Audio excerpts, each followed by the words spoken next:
বৃহস্পতিবার নারী দিবসের প্রাক্কালে ধর্মতলার সভামঞ্চ থেকে সন্দেশখালি নিয়ে গর্জে উঠলেন তৃণমূল নেত্রী মমতা বন্দ্যোপাধ্যায়। সন্দেশখালিতে ভুয়ো সন্দেশ দিয়েছে বিজেপি। সন্দেশখালি ইস্যু নিয়ে সভামঞ্চ থেকে বিজেপিকে তীব্র আক্রমণ করেন তিনি। অন্যায় করলে গ্রেফতার করতে কার্পণ্য করি না। সন্দেশখালি নিয়ে ফের বিস্ফোরক মমতা। আর কি বললেন তিনি শোনাবো।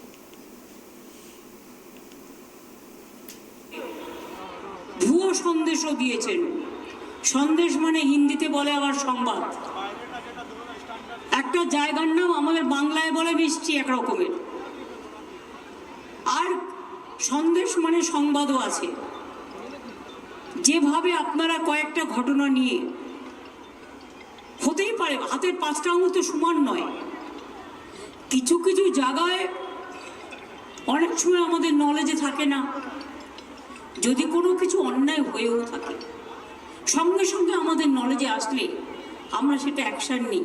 এবং আমি তৃণমূল কংগ্রেস কর্মীদেরও গ্রেপ্তার করতে আমি কখনো কার্পণ্য বোধ করি।